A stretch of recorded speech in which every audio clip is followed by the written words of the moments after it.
बेशरम मॉडर्न सास। गीता एक गांव की लड़की है और उसकी शादी शहर में विपुल से हो जाती है। गीता की सास सविता बहुत पढ़ी लिखी और मॉडर्न महिला है। शादी के कुछ दिन बाद, गीता, तुम आज शाम को तैयार रहना, हम डिनर बाहर ही करेंगे। इसकी क्या जरूरत है जी, मैं घर पर ही खीर पूरी बना लूंगी। अरे नहीं, खीर पूरी वाला डिनर नहीं, हम कुछ साउथ इंडियन और चाइनीज खाएंगे। ठीक है, मैं तैयार होकर आपसे मिलूंगी। विपुल अपने ऑफिस चला जाता है। अरे बाप रे, ये क्या खाना होता है? हमारे गांव में तो मैंने कभी ऐसे नाम भी नहीं सुने। चलो शाम को जाकर देख लूंगी। शाम को विपुल आता है और गीता विपुल के सामने आकर खड़ी हो जाती है। देखो जी, आपके आने से पहले ही मैं तैयार होकर बैठी हूँ। अरे ऐसे कौन तैयार होता है? क्या हुआ जी, मैंने लाल रंग की अच्छी सी साड़ी तो पहनी है, इसमें क्या कमी है? ये सारे बाल तुमने सिंदूर से रंग लिए हैं और इतनी मांग क्यों भरी है? अरे आईने में जाकर अपने होंठ देखो, कैसी लिपस्टिक लगाई है, और ये कपड़े देखो अपने, जाओ जाकर बदल कर आओ। हाँ, तो क्या पहन कर आऊं? जो मर्जी पहन लो। वैसे भी अब मैं कहीं नहीं जा रहा, बना लो यहीं पर खाना। दोनों खाना खाकर सो जाते हैं। अगली सुबह, विपुल, कल तुम कहीं बाहर जाने वाले थे ना? हाँ, जाने वाला तो था, लेकिन मॉम, आपने भी पता नहीं किस गंवार को मेरे साथ बांध दिया है। गुप्ता जी ने बोला था कि बहुत बढ़िया लड़की है, लेकिन ये तो मरा हुआ सांप गले में लटका लिया है। मॉम, मैं मेरे दोस्तों के सामने भी इसे नहीं ले जा सकता, क्योंकि अगर किसी ने इसे देख लिया तो मैं दोबारा मुंह दिखाने के लायक नहीं रहूंगा। ए जी, क्या मैं इतनी बुरी हूँ? पहले तो अपना नाम देखो कि क्या नाम है। इतना ओल्ड नेम, गीता। तो नाम तो बदला भी जा सकता है। मैं तो तुझे ही बदलना चाहती हूँ।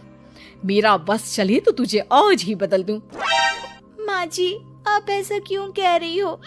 अरे चल हट गंवार कहीं की, खबरदार अगर मुझे माँ जी कहा तो। अभी तो मैं इतनी हॉट और जवान हूँ और तूने मुझे बुढ़िया बना दिया।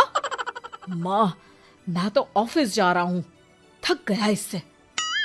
विपुल ऑफिस चला जाता है और सविता शाम को अपने कुछ कपड़े गीता को देती है।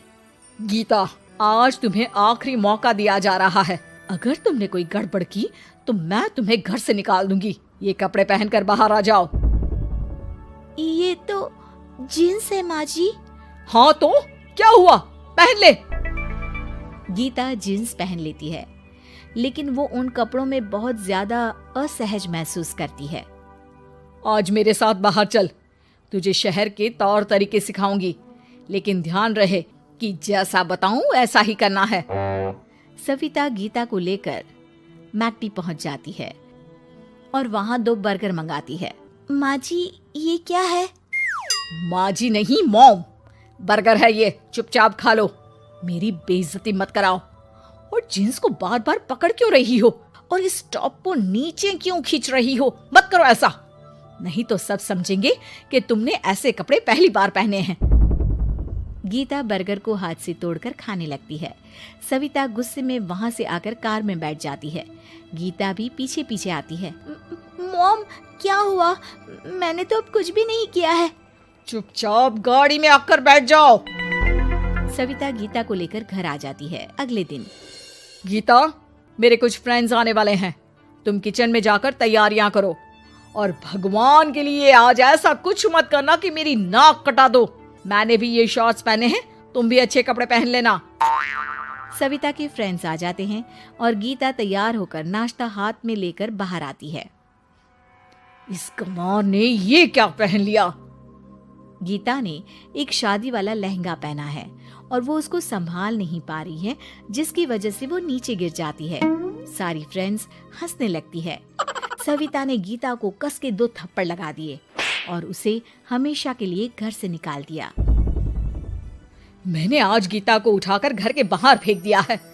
अब किसी मॉडर्न, समझदार और पढ़ी लिखी लड़की से शादी कर लो बेटा। यस मॉम, आपने आज सच में बहुत ही अच्छी खबर सुनाई है। मैंने तो न्यूज़पेपर में ऐड भी दे दिया है, पढ़ी लिखी मॉडर्न लड़की शादी के लिए तुरंत संपर्क करे। और माँ, वो खूबसूरत भी तो होनी चाहिए। डियर सन, मैंने उसमें सब कुछ लिख दिया है। सविता और विपुल बहुत खुश होते हैं। न्यूज़पेपर के इश्तिहार के बाद बहुत सारी लड़कियों ने विपुल को कांटेक्ट किया। विपुल, तुझे पूरा 1 महीना हो गया है, इतनी सारी लड़कियां आ रही है, तू किसी को फाइनल पसंद क्यों नहीं कर लेता? मॉम, मैं कुछ बेहतर की तलाश में हूँ। वैसे आप फिक्र ना करो, आज भी एक लड़की मुझसे मिलने आने वाली है। अगर पसंद आ गई तो मैं उसे घर ले आऊंगा। विपुल लड़की से मिलने चला जाता है। कैफे में विपुल जाकर बैठ जाता है और देखता है कि बहुत ही खूबसूरत लड़की नैना सामने से आ रही है। हेलो। हाय, माई सेल्फ नैना। दोनों खूब सारी बातें करते हैं और विपुल को नैना पसंद आ जाती है। वो उसे घर लेकर आ जाता है। मॉम, जल्दी बाहर आओ, देखो तो मैं तुम्हारे लिए एक मॉडर्न बहू ले आया हूँ, जो बहू कम आपकी फ्रेंड ज्यादा रहेगी। अरे वाह, तो फाइनली तुझे लड़की पसंद आ ही गई। हाँ मॉम, पसंद क्यों नहीं आती? पढ़ी लिखी है, मॉडर्न है, बाहर घूमने में परफेक्ट है और ड्रेसअप का सलीका भी पता है उसे। तो फिर शादी की तैयारियां शुरू की जाए।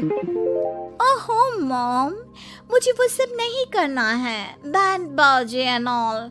कोर्ट में चलकर कोर्ट मैरिज कर लेते हैं ना। ठीक है डियर, मुझे कोई प्रॉब्लम नहीं है। सविता कोर्ट में ले जाकर विपुल और नैना की शादी करा देती है। शादी के कुछ दिन बाद मैं तो बहुत खुश हूँ। मेरे सारे फ्रेंड बहुत तारीफ करते हैं कि वाइफ बहुत ज्यादा मॉडर्न है। ऐसा लगता है जैसे फॉरेन से आई हो। सिर्फ ये मॉडर्न है, लेकिन इसे कुछ भी काम नहीं आता बेटा। घर का सारा काम मैं करती हूँ, खाना भी मैं बनाती हूँ। ये तो बस मेकअप में ही लगी रहती है। मॉम, आप मेरी नैना के लिए कुछ भी मत बोलिए। अगर उसे खाना बनाना नहीं आता तो क्या हुआ, फोन चलाना तो आता है। वो स्विगी जोमेटो से खाना ऑर्डर करके भी तो मंगा सकती है। अभी तो बहू को आए 4 दिन भी नहीं हुए हैं और तू है कि उस माता जी के गुणगान गा रहा है, जैसे कि मैं तो कुछ हूं ही नहीं। तभी नैना वहां आ जाती है। मुझे आज अपने घर जाना है। तो मैं तुम्हारे साथ चलूं क्या? नहीं, मैं खुद कार लेकर चली जाऊंगी।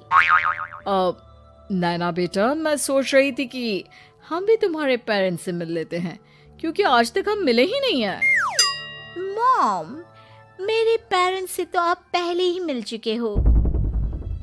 हम कब मिले? मैं गीता हूँ। क्या? क्या? तुम गीता कैसे हो सकती हो? जब माँ ने मुझे इस घर से बाहर निकाल दिया था, तो मैंने अपनी सारी सेविंग्स को खुद की लर्निंग और मेकओवर पर खर्च कर दी और वापस इस घर में आ गई। आज मेरी आंखें शर्म से झुक रही है। मुझे माफ कर दो, मुझे तुम्हारे साथ वो व्यवहार नहीं करना चाहिए था। मुझे भी माफ कर दो बेटा। सविता और विपुल अपनी गलती को सुधार लेते हैं और अब गीता को बहुत अच्छे से रखते हैं।